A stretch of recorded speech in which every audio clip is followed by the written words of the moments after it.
of giving you the quiz is to help you retain information that might be on the exam. Does that make sense? So the more times you hear something, the more likely you are to remember it.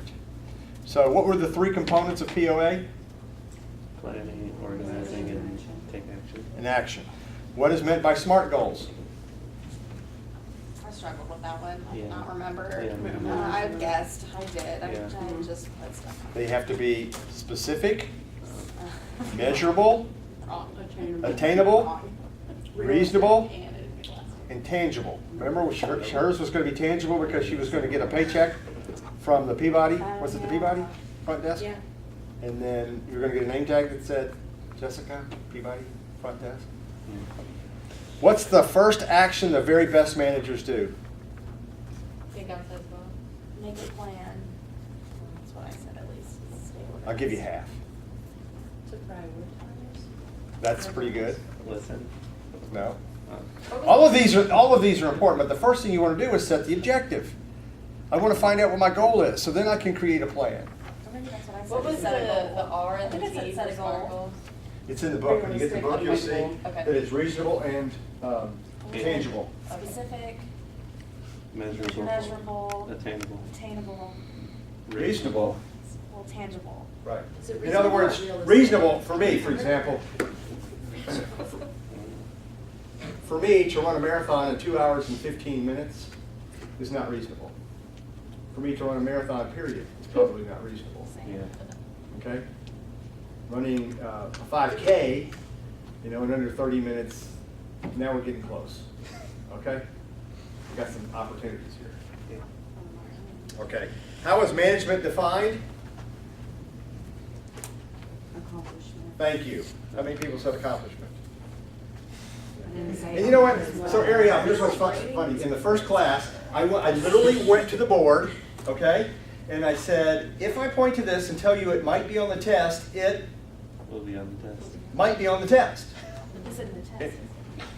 Okay, close enough. Okay, I give you that one, Rachel. This isn't the test, it's a quiz. You're right. Okay. What And is my then, grades at? what are the two objectives in most recreational food service operations? Financial and service. Finance and service. Very good. I put profit and something. Well, Well, you almost get an excuse, okay, because you weren't here. Just almost though. You almost have an excuse. All right, so we talked about planning and how important planning is. And if you remember, the exercises we were just doing over here, okay? We were looking at creating a plan for what? Labor, right? So we were planning for manpower, men and women. We were also planning for how many what? Points of sale we needed, or machines. We're going to learn, for example, here's one on materials.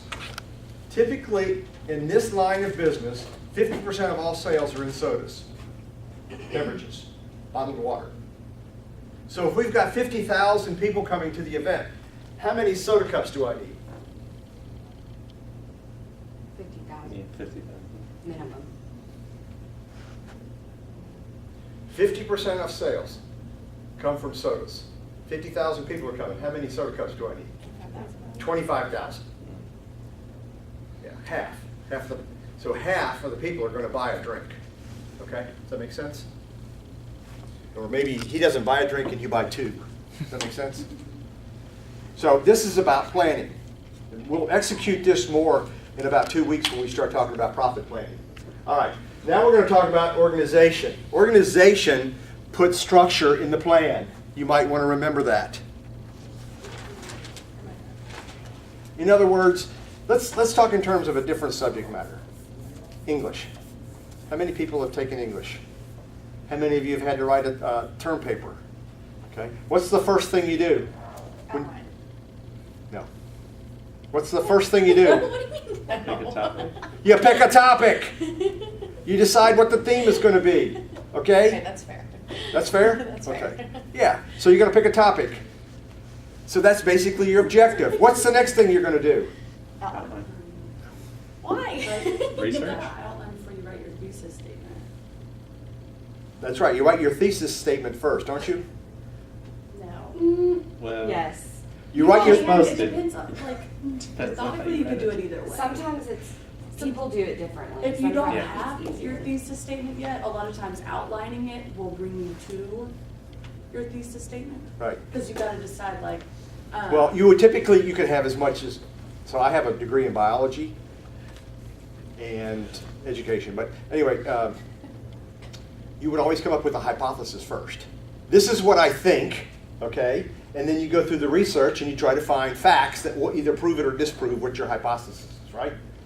So I don't know about you, but when I wrote term papers, the first thing I would do is I would have to come up with the theme, okay, which is the objective, and then I would come up with a plan, okay, on how I'm going to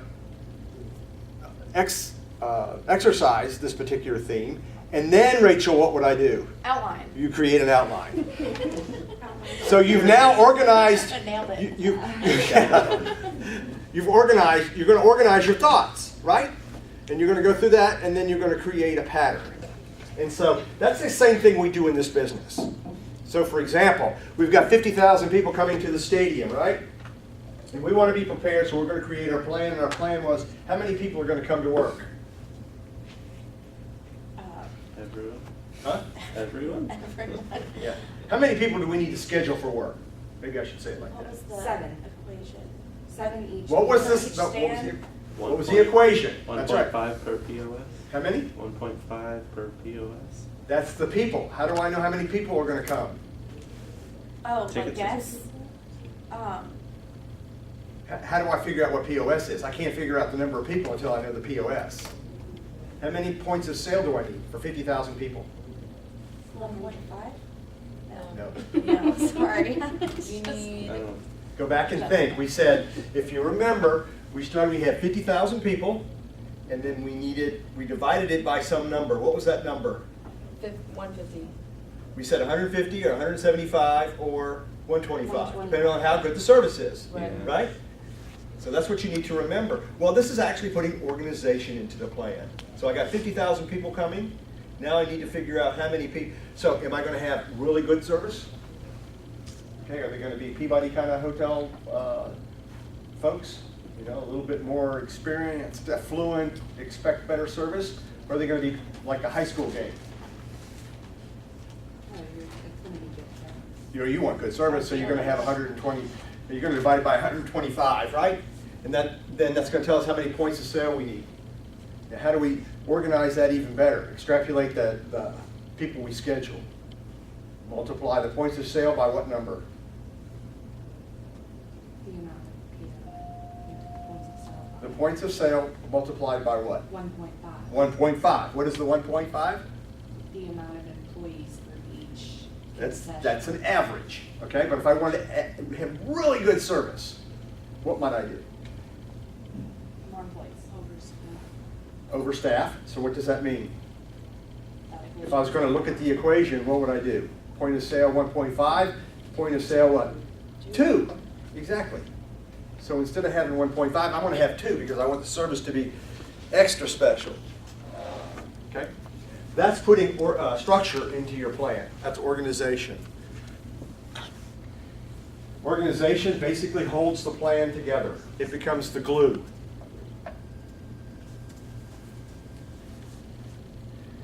Organization in a business model typically decides who's going to be responsible for what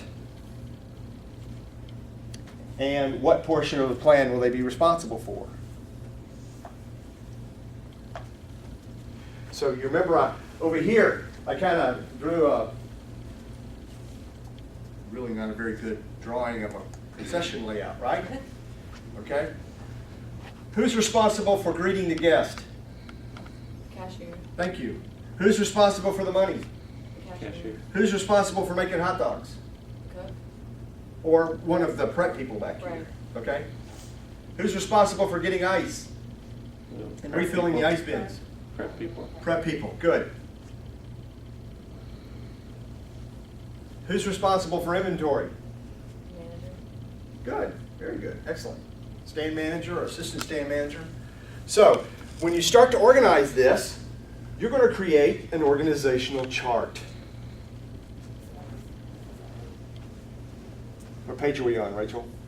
We were on 36, I'm looking for, I got organizational checklist on 37, organizational chart on 38. Bam, ESP, I can figure it out. crazy. Yeah. So we talked about organization, structure of the plan. In your book, there's an organizational chart. Kevin, I saw you just turn to that page. What's kind of unusual about that organizational chart on page 38?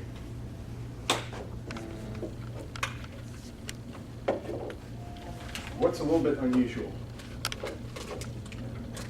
There's only 6 people, like 6 stand workers. No, maybe it's 39. Your book is 39. Yeah, mine's different. Yeah. Where did you get your book? I think on Amazon.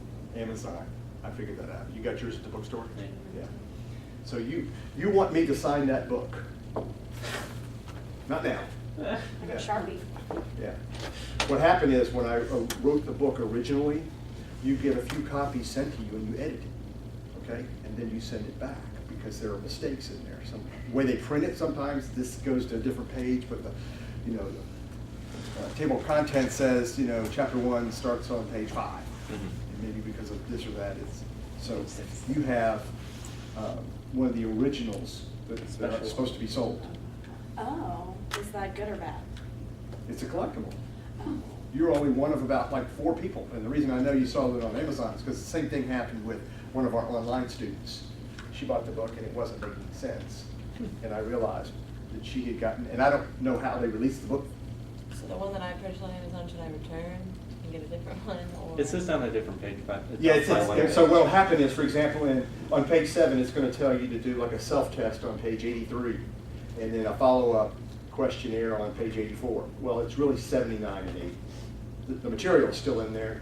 The pages Okay. aren't aligned. So, for example, I'm looking at her book right now, and her organizational chart is 38, and I'm looking at his book, and I know it's on page 39. So I knew they had 2 different books. It's only off by 1 page, so that's not. Yeah, so far. Just, so Yeah, far. yeah. So Very- what's different about your chart? Yeah. I don't know. It doesn't look- Okay, so what is an organizational chart? Let's do that. Maybe I'm going too fast. What's an organizational chart in a company? A chart that shows maybe chain of command or the way things flow and work. And That's all- exactly right. Chain of command, right. In other words, where does the responsibility start, okay? And who's responsible for what? So typically, if you have an organizational chart, you start with one person at the top, and we'll call it the Chief Executive Officer, CEO. And under the CEO, there's probably going to be an administrator, somebody that helps him run the daily office responsibilities. And below that, there are going to be department heads. So you'll probably have what we call a Chief Financial Officer, CFO. You'll probably have a Chief Operations Officer, COO. You probably have, maybe you have an Executive Chef. You might have Director of Marketing. Okay. You might have, I'll say, maintenance or engineering, something like that. I'm just kind of making this up real quick. All right. And then under the finance office, you'll probably have like 4 different people. You might have accounts payable, somebody that pays the bills. You might have receivables, somebody that's receiving the invoices and checking them for accuracy. You might have somebody in payroll. I left out HR. That's important. Human resources. Okay? And so forth and so on. Operations. You might have, depending on how large the company is and how many operations, like Malco, we got 36 theaters. You might have like 3 district managers. We'll call them DMs.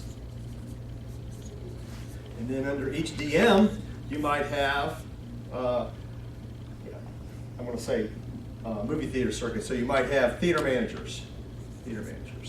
Okay? Under each theater manager, you'd have assistant managers, box office clerks, and then you might have concessions and so forth and so on.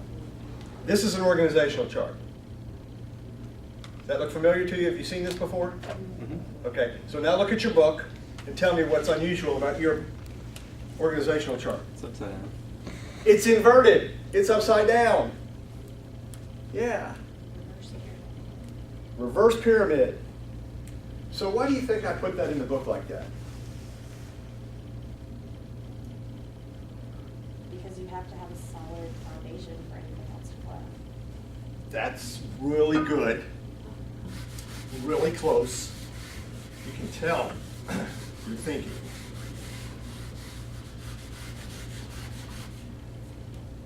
How many customers does this person talk to each day? None. 0. If I went over here to the chief financial officer, how many customers does he talk to each day? Probably 0. Maybe like one or something if there's a big problem or something. Here's another interesting point. There's a great book out, and it's called Do You Know Who Your Customer Is? Jessica, who's your customer?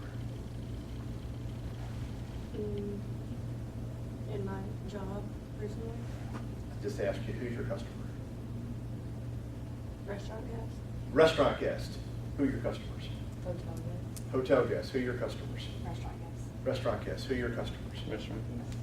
See, again, let's go back. I want you guys to think outside the box. Patrons. People that are willing to pay money. You guys, right here, are my customers. Okay? I'm selling you on ideas and methods. Guess what? Who else might my customer be? Moviegoers. Moviegoers. Who else? Your employees. Dean Valicurthi. I'm trying to sell to him, or show him, that I have the competency to instruct students under his design. That make sense? In a business, it works the same way. If you're a manager of a department, you want all the subordinates, right, to buy into the program. They're your customers. Equally as much as all the people that are out there in the world buying your goods and services. You want your boss to believe in you, right? So aren't you trying to sell to them? Hey, I have a great appearance, I have a great smile, I have a great attitude, I've got a good personality, I'm on time. All of those things are attributes that you want somebody to see in you, right? So the same thing kind of happens here. CEO only has one. I kind of got off because a chief financial officer might have some customers, but they would be like the bank, right? Because he's negotiating with the bank, making sure all the deposits are going in and they're paying their bills and stuff like that. He might have other customers as well. The reason I inverted that is because the cashiers, okay, are going to see those customers. So at a stadium, for example, we have 50,000 people coming. One cashier might meet 500 customers. The general manager of food service might talk to 2. So, to your point, Rachel, it's very important that we understand that customer gets their opinion from the frontline employees and how we do business with them. We could have the best corporate mission statement in the world, but if the people on the front line, if you guys don't go out and sell that corporate mission of excellent service, of high quality goods, a double-walled cup as opposed to a paper cup. How about the pretzels last week? What would an example of that be? With the box. The box versus the wax paper. Right. Okay. So, organization, put structure in the plan. Your homework. Write this down. You're going to create an organizational chart for a fictional facility. You're going to make up your own business.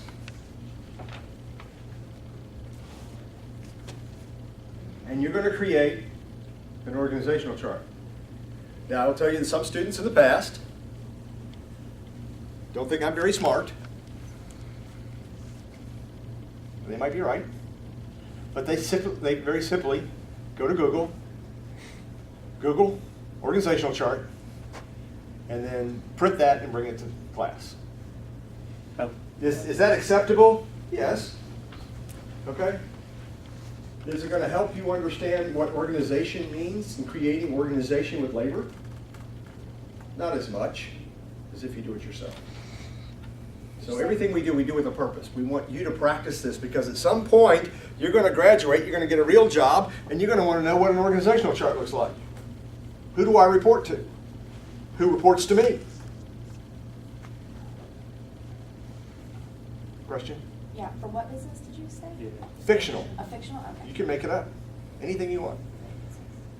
It could be for a dairy farm. You know? You It want could be us for a to- stadium, it could be for a hotel. It could be inverted, like yours, I'm not telling you what to do. or, okay. I want you to be your own boss. Okay. I want you to use your own innovation and creativity. I want to see if you think things through. And I'm hoping you're not waiting until Friday at 8 o'clock to do this. Question? Can I email it to you before next class? So that I don't- Yeah, yes, that's right. Yes, you can. Okay.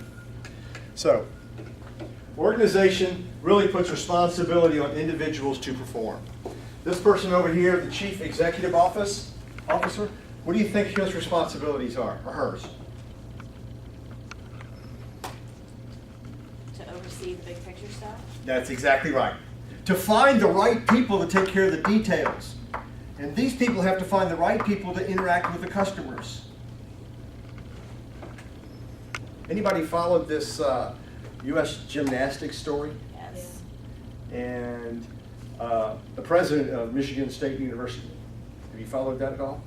No, I don't know about it. You don't know anything about that? Okay, so Larry Nassar was the doctor for the gymnast in the athletic program Yeah, I know about at that. Michigan State, right? Oh, okay. And a lot of people now are calling for the president of the university, Michigan State University, to resign. Did she have anything to do with the gymnastics program? No, she didn't even know what was happening. Is that good or bad? Probably bad. Bad. That's right, because this person here has to put the right people in place and then go back and check on them. Am I right? So the president of a university has a lot of responsibility, and sometimes it could be as much as who's the general manager of this hotel, and is the hotel being run efficiently? Who's the dean of the hospitality and resort management school, and is he producing?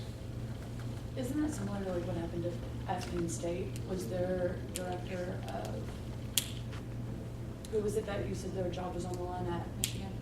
The president of the university resigned. President of the Yeah. university? Did that happen at Penn State? Yes, it got even worse at Penn State. Yeah.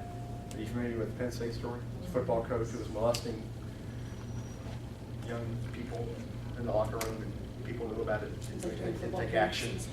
But they knew about it, that's what's different, is that the other female president didn't I know feel about like it. in those situations, whoever hires that person should be accountable because you're the one who put them in that position. in the That's first exactly place. right. I mean, I really think that even the gymnastics coach at Michigan State. They need to clean probably- house, yeah. clean them up, That's start good over. too. That's my opinion. I'm not supposed to get into those kind of things. But the reality is, there were reports. And even if she didn't know, the president didn't know, somebody down here did and didn't report it to her. Okay? Which means there's a break in communication and protection for students. So, the only reason I bring that up is because the person at the top, the buck always stops there, okay? They're responsible regardless of what happens. Same thing happens with you as a manager. If you manage a particular facility, let's say that you're managing Jordan-Hare Stadium down at Auburn University, okay? And somebody slips on some ice on the concrete and cracks their skull open and has a concussion and has to go to the hospital. Who's ultimately responsible?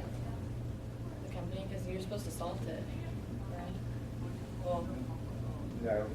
I'm sorry, this is interesting because we're in winter and you're thinking ice like frozen ice. I'm thinking like ice out of a bag. It's on the Oh. concourse.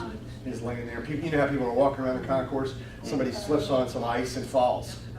Who's ultimately responsible? The general manager of the stadium. The general manager of the stadium is supposed to have people go around and maintain safe environment, right? Do people drop ice from time to time? Yes. In the restaurant, don't you guys have people that have spills? Yeah? you're supposed to mop it, Yeah. so wet floors. Oh, well, that's exactly right. You're supposed to take action to prevent somebody from getting hurt, right? And if it doesn't happen, you're still responsible. So let's assume that at the Peabody, somebody spilled a drink on the floor, and it's the tile floor, I guess, right? Their protocol is you were supposed to stand there and wash the spot until someone can come get something to clean it to prevent someone from slipping on it. And do a caution. Yeah, the yellow sign that says. Yeah, so when- someone's you're not supposed to leave that spot unattended. Yeah, yeah. So there's protocol, there's a message, there's organization for a spill in the lobby of the Peabody Hotel. Now, let's assume that you walked off because you thought nobody was in the lobby and somebody walked through, slips and falls. Who's gonna get a phone call? The general manager's gonna get a phone call. Who else is gonna get a phone call? Who's the bar manager? The bar manager's gonna get a phone call because, you know, why did Ariel leave? Haven't you trained your people? And then Ariel's gonna get a phone call and a little disciplinary action. But ultimately, the general manager of the hotel is still responsible for that action that didn't get carried out properly. So, organization places responsibility on the individuals to perform. Responsibility, I'm just gonna skip through this very quickly. Responsibility is a unique concept. It can only reside and adhere in a single individual. You can share it with others, but your portion is not diminished. You can delegate it, but it's still with you.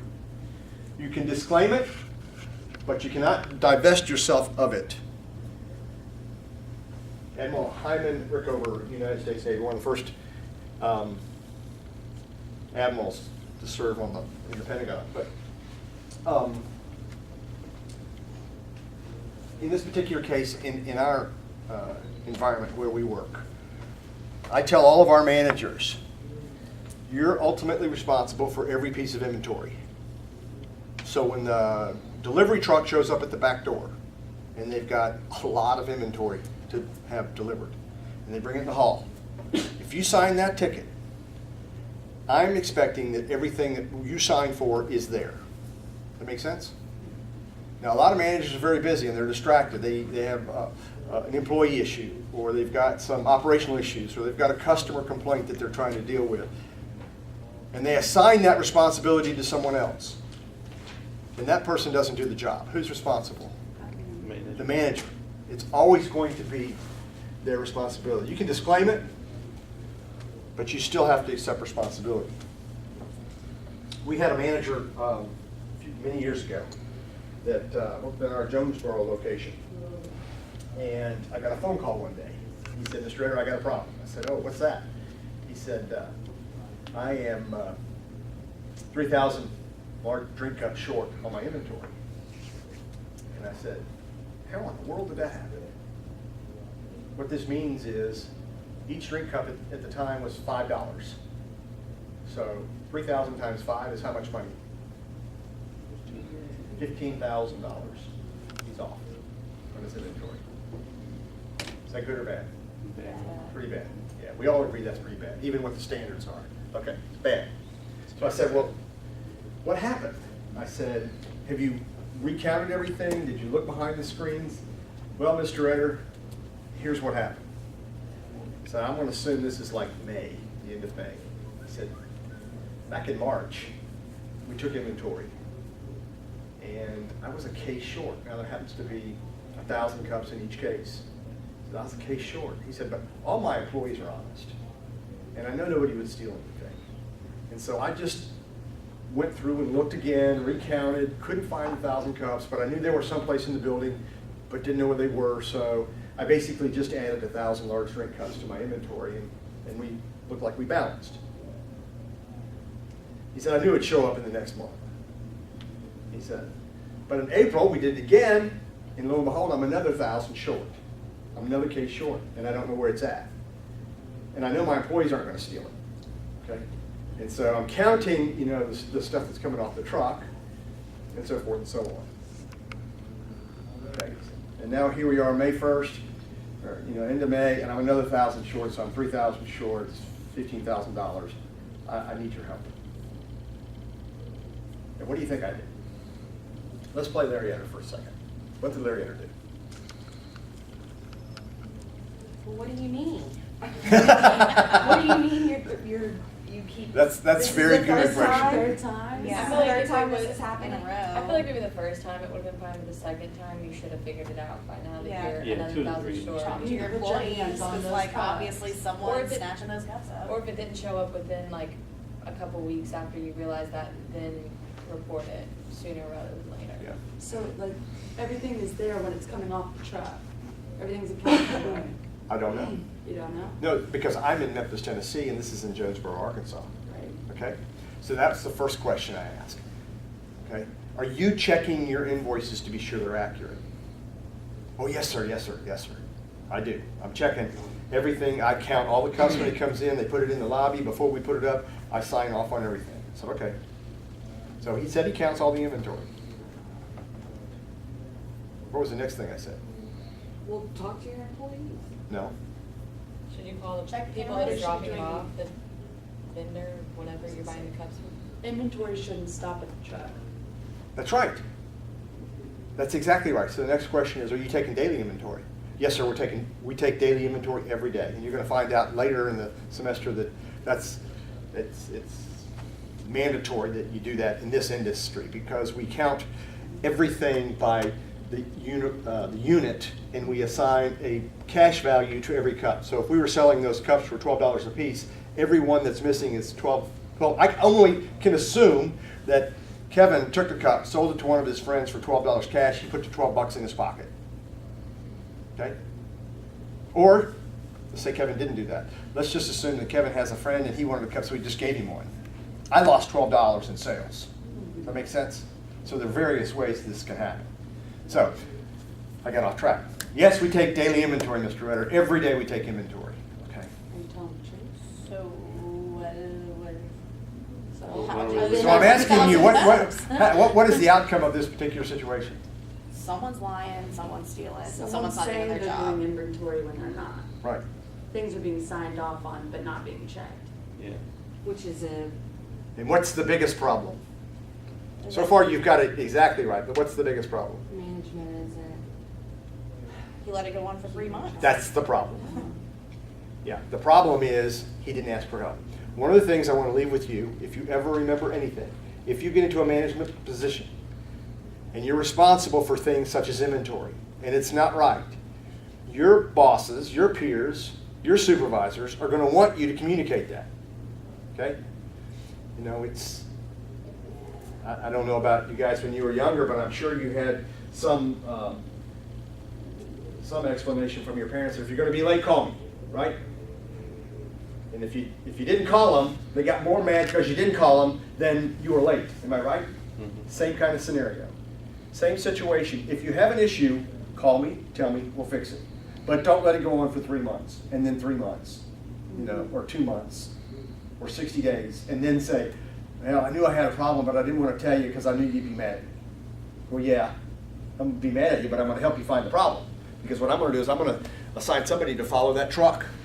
Because I do know that in some cases, the truck driver will drop off the inventory, and while you turn your back, he puts another case back on the truck, and he sells it to the softball field down the road, and he keeps the money, and you pay the bill. So there are people out there that are dishonest, and they can figure out ways to increase their own finances. That's what gets me about him being like, no, I know all my employees they wouldn't do that, but like, do you though? That's Do right. you really know? That's right. They're your employees. Do you know how many people you should trust in business? No, 0. yourself, maybe. Everyone has money. Well, you want to build trust in yourself, yes, I would agree with that. But I can't tell you how many times businesses go out of business because they're doing business with people who they think are their friends. And they're their own friends. Okay, it's about 6 minutes till 11. Why don't we take 6 minutes, come back at exactly at 11, and we'll do snow cones. Today is snow cone day. Okay?